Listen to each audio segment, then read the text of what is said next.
Ayan, what's up dribblers at mga shooters, kamusta? Kamusta po kayo? Kilalanin po natin kung sino ang leading best import sa kasalukuyan pong PBA Commissioner's Cup. Yan po yung ating aalamin at kikilalanin sa video ito. At Japet Aguilar, hindi nga po makakasama ng Gilas Pilipinas sa training camp at friendly game dyan po sa Qatar. Yan po yung ating mga pag-uusapan, tatalakayin sa video ito. Matapos po akong maglambing sa inyo ng isang like, share, comment down below, and don't forget to subscribe and hit that notification bell button para lagi po tayong updated sa ating pong mga video at lahat po ng ating shoutout na sa dulong bahagi lang po ng video ito. Sa kasalukuyan nga pong PBA Commissioner's Cup, sino nga ba nangunguna sa PBA Best Import Race? Pinangungunahan nga po yan ni Mike Watkins ng NLEX Road Warriors. Ang statistical race para nga po sa Best Import, angat nga po kina Justin Brownlee ng Barangay Ginebra San Miguel at Ronday Hollis Jefferson ng Token Tex Tropang Giga. Angat nga po si Watkins sa ngayon, pero kailangan niyang dalhin ang kanyang kupunan sa semifinals para makuha niya ang nasabi pong individual awards. Sa ngayon, kailangan ng NLEX Road Warriors na makipaglaban sa Magnolia Chicken Templados para sa number 8 spot para sila makapasok sa quarterfinals, at mamaya nga po yan, ang labang yan mangyayari dyan sa loob ng Inari Center sa Antipolo City. Kung sakaling manalo nga po itong NLEX Road Warriors mamaya, makakalaban naman nila ito pong number 1 sa team standing na Northport Batang Pier. Pero bago yan, kailangan nga po nilang talunin muna ito pong Magnolia sa isang do or die game, at bago nila harapin ang Batang Pier sa isa namang twice to beat advantage para sila makapasok sa semifinals.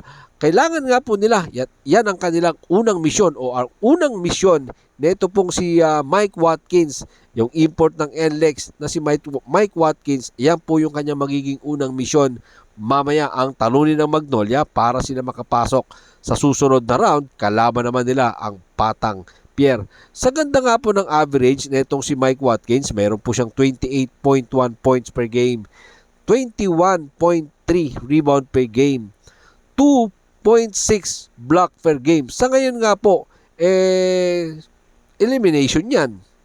Yung mga ganyang average niya. Sa laban pa nga po nila kontra dito sa guest team na Hong Kong Eastern, talaga naman nagbuo siya ng kanyang 41 points, 14 rebound sa score na 96-76, eto pong Eastern. Pero sinabi nga po ni Mike Watkins na kailangan pa niyang ma-improve lahat ng mga kailangan niyang ma-improve. Narito po si Mike Watkins sa ulat ni veterano ng Spin.ph, nangunguna para sa best import. Ito ay isang magandang bagay, pero nararamdaman ko personally, marami pa akong trabahong gagawin. Hindi ko pa nilalaro ang aking pinakamahusay, at naniniwala ako na kung patuloy kong gagawin yon, the rank are going to get higher.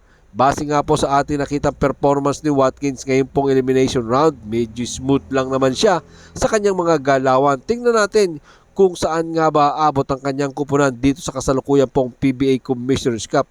At ating tutunghayan po yan mamaya sa susunod pang magiging laban, o sa mga susunod pang magiging laban na ito pong si Mike Watkins, or maipapasok nga ba niya itong kanyang kupunan ng NLEX Road Warriors sa semifinals.